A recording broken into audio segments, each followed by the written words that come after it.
You guys, unfortunately, there is a new infectious disease on the block. We thought that we had, these infectious diseases corralled. Actually, I don't know if we did, because COVID's kind of going nuts right now too.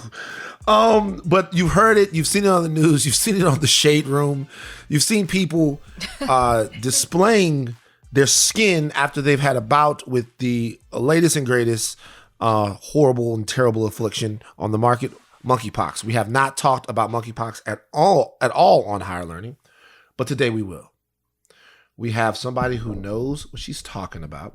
She is an endowed professor of medicine at Boston University, BU.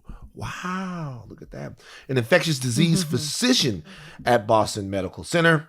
Her name is Sabrina Assoumou, medical doctor. She is with us today on Higher Learning. How are you doing, sister? I'm doing well. Thank you for getting my last name right. This is excellent. Boom! That's what we do. Might be the last good thing we say. Is that what the you're last saying? thing we get right when it comes talking about monkeypox. So I tweeted after seeing this young lady on the Shade Room who said she got monkeypox from handling money at the racetrack where she works in Marietta, Georgia. I immediately went to Twitter and I said, I have to have the monkeypox vaccine immediately. I need it. I can't go through this. Okay. 2 questions for you, Sabrina. Number 1, how easy is it to get monkeypox? And number 2, what are the real facts about the disease that you feel like are going underreported in the mainstream media? Thank you for having me on. This is really an honor and a pleasure to be here. And my job is always to try to convey accurate information. So this is really a nice opportunity. So number 1, what it is that we need to know. So let's take that case that you were just talking about, handling money at a racetrack. That is an unlikely way to get monkeypox. And we'll talk about how you get it. So how is it that you're more likely to get monkeypox? You need close skin-to-skin contact. That's actually the most common way that people have been getting monkeypox these days. A second way you can get it is by handling, let's say, certain objects such as bed sheets that have been used by someone who's had monkeypox, but not like a brief encounter with like either handling money or touching a doorknob or an elevator button. Those are not like the ways that you would get monkeypox. The third way, which is not as likely, is having prolonged exposure to someone and getting it through respiratory secretions. So me as an infectious disease physician, I am not as worried that you will get monkeypox through an airborne or through the air, as I am more worried about for COVID-19. So in summary, the way that you're more likely to get monkeypox is through close skin-to-skin contact. And what it is that we're seeing right now, and in terms of really conveying things that may not be as clearly described in the general media, is that we're seeing it, and especially gay and bisexual individuals or other men who have sex with men and sexual networks. So that's sort of the predominant way the predominant group of people that we're seeing who are getting monkeypox. And the other data is that, unfortunately, like with a lot of infectious diseases, it tends to disproportionately impact Black and Latino individuals in this country. So I'm really glad that I'm out here to be able to share some of this information. Can I have one follow-up, Rachel? One? Sure.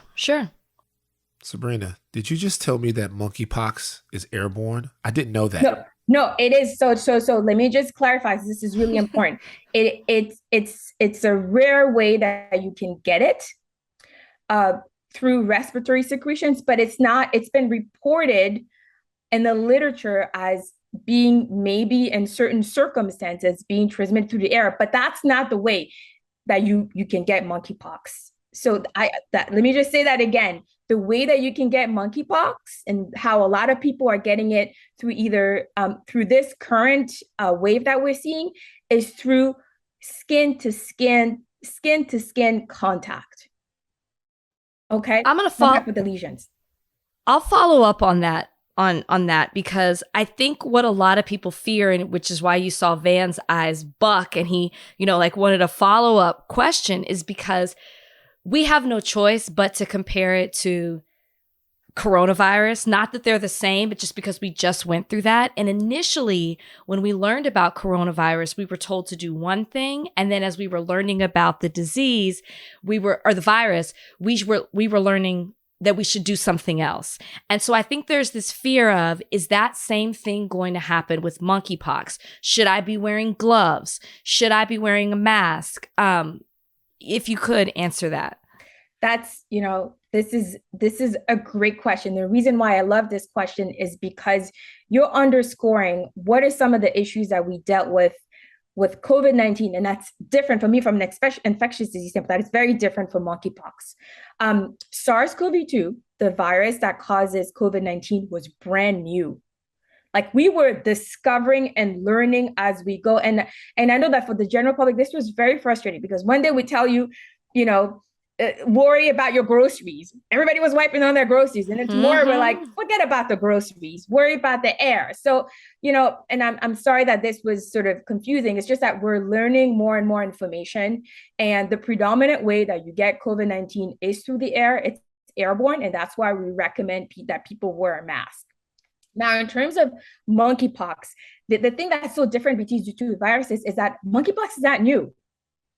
Like, no one had ever heard of like, SARS-CoV-2 until it arrived, right? It's never been seen before. Monkeypox is not new. So monkeypox is actually what we call endemic in Africa, meaning people have been getting monkeypox for a while. It was initially well described like in the 70s. And the key difference between monkeypox and what we've been going through with SARS-CoV-2 is that when SARS-CoV-2 came, we had no vaccines. We had no treatments. We didn't really know how you catch it. So we were discovering, and unfortunately, the messages changed. Monkeypox, we've known it for decades. We even have, so this is what's amazing to me as an infectious disease doctor, is that number one, we have a lot of information about how it's transmitted. And that's why I want to go ahead and say, close contact, skin to skin contact. That's how you're going to get monkeypox. We also have vaccines. Can you believe this? Like, as soon as we're learning about this new increase in monkeypox, we actually have vaccines. And then the third thing is we actually have also treatments. So there's some limitations in how much of these treatments and vaccines we actually have. But we actually, when I first heard about it, I wasn't as nervous as I was for SARS-CoV-2 because there's a lot that we know. So that's what's reassuring. Well, I'm nervous, Sabrina. I would like not to itch for 2 weeks. All right, it looked very itchy, and listen to Rachel. That's one of the initial signs. Okay, it's flu-like symptoms. So would you let the doctor say that and not you? Dr. Sabrina. This is where I like to jump in so that I clarify. So what are the symptoms? This is really key, right? There you go. That's what I should be looking out for. So it's a virus, and so often, fevers, feeling fatigue or tired, right? And then and having swollen lymph nodes, right? That's another thing. And then the distinctive rash, right? Those pus-filled like lesions and skin rash that you've probably seen, either on the internet and other places. So it's one thing that's really striking to me is that because the infection is so visible, right? People are really scared because it's not like, COVID or the virus SARS-CoV-2, you can get it. Some people don't even know they have it, right? Like versus monkeypox with those scary lesions. So that's really, and that are very, you hear the descriptions. People, they're very, showing me your temperature. Yeah. And those lesions are really painful. The poor people who've gotten this so far, but they describe these really, really painful lesions. And unfortunately, when you get it, you may need to sort of isolate until the lesions are scabbed over. So it's very visible and it's very scary when you see something like that, especially at a time when we're already still dealing with COVID-19 and another pandemic. So I hear you, but that's why I'm here, to sort of answer questions and provide like accurate information so people can feel a little more well educated and know what they need to do. Now, mention treatments. You mentioned vaccines. Should we be getting the vaccine? Because I've seen the reports that it's limited. Should we be going out there and getting it now? Because I'm seeing that, by day, the numbers are increasing. And I read somewhere that we were approaching an exponential curve. So should we be finding our local, urgent care, whatever, to go get one? So one key important thing is, who are the people who should be getting their monkeypox vaccine right now? So as I described to you before, in terms of people who seem to be disproportionately impacted right now are gay, bisexual, and other men who have sex with men. So if you fall in that category and you are also the other, not just being in that risk factor, but also having multiple sexual partners or being exposed to monkeypox, those are the people who should be looking for vaccine right now, and that we're really encouraging and trying to make it accessible. So if you do fall in that category, so I'm going to say it again, gay, bisexual, or other men who have sex with men with multiple sexual partners over the past 14 days, or if you've been exposed to someone with monkeypox and you are also from that category, these are the people who should be seeking vaccine. So let's take another example.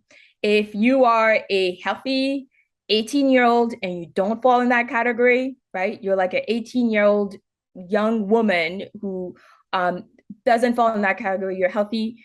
You're not the person who should be getting the vaccine right now. And the reason why is, it's not the group that we're seeing disproportionately impacted, number one. And number two, as you said, we don't have enough vaccine for everyone. And we want to save it for people who are more at risk so that we can prevent further infections and what we're seeing in sexual networks, right? So that this virus doesn't become something that we have to deal with all the time.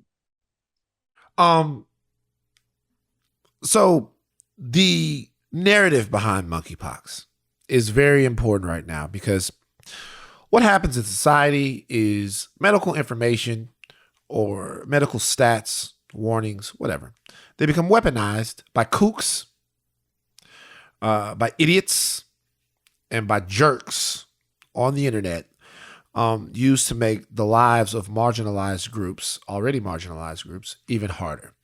And you say that right now the disease is, or the monkeypox, should I say, is much more prevalent for the gay men that we share our communities with. People take that and say that monkeypox is a gay disease.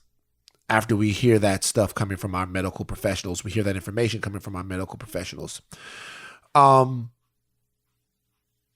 I understand it, monkeypox is not a gay disease, but I'll ask you, is monkeypox a gay disease? So first of all, I'm glad you're asking that question, because it is so important that we do not stigmatize any group, right? So let me just first start by saying anyone can get monkeypox, even if you're not gay. Anyone can get monkeypox. But what is important to convey is that right now we're seeing more people who are gay, bisexual, or other men who have sex with men who are getting this infection right now, right? And so it is important that we get the message out so that they get the care that they need, right?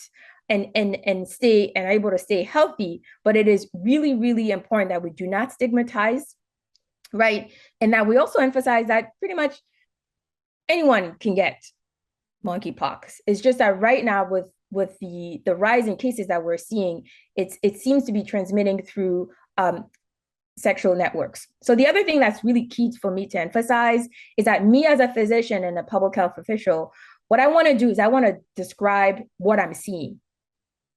Objective data. What does the CDC data show? What are we seeing? Because what we want to do is allocate our resources where they're most needed. I want to be out here to say, okay, what are the risk factors? And also, as I said before, we're seeing that Black and Latino individuals who seem to be disproportionately impacted. And actually, I just saw some numbers from Atlanta, Georgia that I found really scary yesterday that I learned about. Super scary. Oh my God. Yeah, let me just tell them, for everybody else who hasn't seen it, 80% of the people who have been the cases that have been identified in Georgia. So let me describe this. This is Georgia data, the whole state. 80% identify as Black. Yeah, 80% of the people are Black. It's crazy. And the other number that's really not, that's why I want to share the information, is that when you look at who's getting vaccinated, only approximately 20% of people who are vaccinated are identified as Black. So this is why it's so important to get the information, right? Objective data, so that we can get the word out and also allocate our resources. They're supposed to be the ones who should be tested. They're the ones who should be vaccinated right now, so that we can address the infection in that particular group. Absolutely. Let me ask you this. Is it currently contained? And either way, however you answer that, why has there been such a slow response to this? Or at least it appears that way. Yeah, no, at this point, you're right. It's been, so first of all, we're at a point where, cases seem to be increasing, right? Like we're at 10,000 was the last number that I saw. So cases are increasing, and we're at a point where, whether or not this is going to be controlled is going to depend on how well we execute our approach right now, how good we are at testing and identifying people, how well we are at vaccinating people. So I'm not going to lie by say, as an infectious disease physician, when I look at the numbers, I'm concerned. And I think it's really important that we use all the tools that we have to really get this under better control.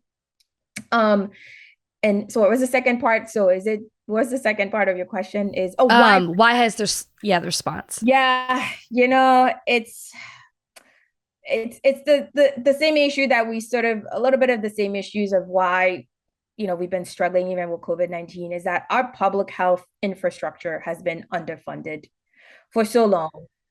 And so, you put us in a place where, we've been suffering with COVID-19 and really focusing on that for many years. And then now we get like another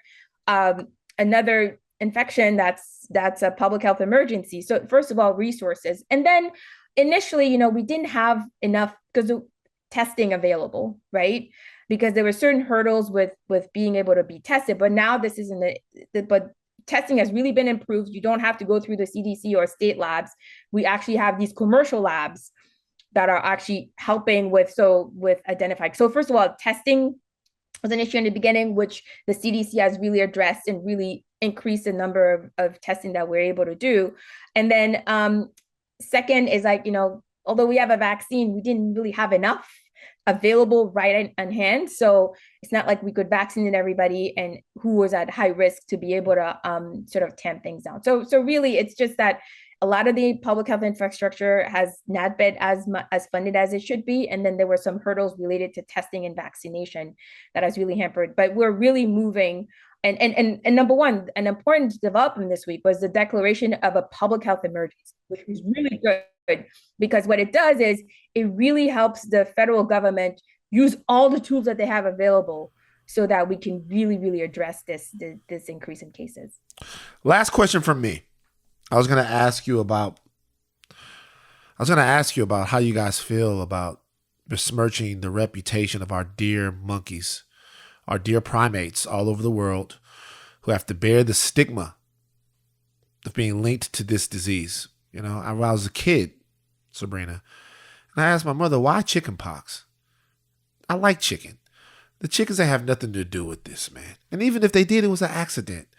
I have a disease next. Say it should be like, I don't know, Republican pox or something, whatever. But how bad can monkeypox get? Like if we don't contain monkeypox, we lived in a situation where we all got COVID. Like I had it, she had it, Kalika had it. Everybody got it, right? Everybody seems to. I know very few people at this point who haven't had COVID. How bad can monkeypox get? Yeah, no, all excellent questions. So first of all, so yes, there's a movement, first of all, to try to rename it because of the stigma that's associated with it, but also it's a misnomer. It's not really, it was discovered, like identified and isolated monkeys, but actually it's rodents. It's Oh, like, yeah, they're the ones who are more likely to, like, give you monkeypox, which the poor monkeys are now like the ones who are being blamed for this. But it's more like, damn. um, Bubbles. it's there was actually there were cases in the U.S. a few years ago that were actually with like prairie dogs. Like rodents are the ones who are more likely to be responsible for this. So number one, I want to acknowledge that there's a movement to try to change the name so that it's more accurate to what's actually going on, and also take away any associations. Number two, how bad can it get? So, so what was so concerning and has been really, really hard with the SARS-CoV-2 like pandemic and COVID-19 like pandemic is that it was a predominantly like respiratory infection, and it's airborne. It's in the air. Like we all share this airspace, and it's just really, really when you talk to some of the people who have been putting all these preparedness for like many, many years, trying to like estimate what's going to happen in the future and try to come up with plans of how we deal with things.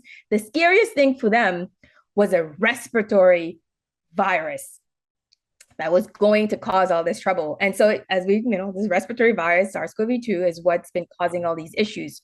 And as I've emphasized a lot, monkeypox is predominantly spread through close skin-to-skin contact. So me as an ID doc, that's very much easier to handle than something that's in the air, right? You really need that skin-to-skin contact. So that's number one. In terms of how bad it could get, until recently, there actually had not been any deaths in the new places that were identifying monkeypox, like outside of Africa.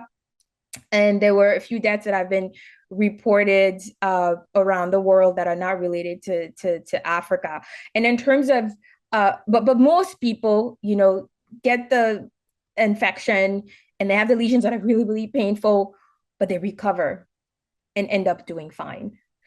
Except for some people, in terms of what the death so far, when you look at what's happened and why people died, it was you can get what we call encephalitis, which is an inflammation of the brain, but it's very rare when you compare it to like how people usually do.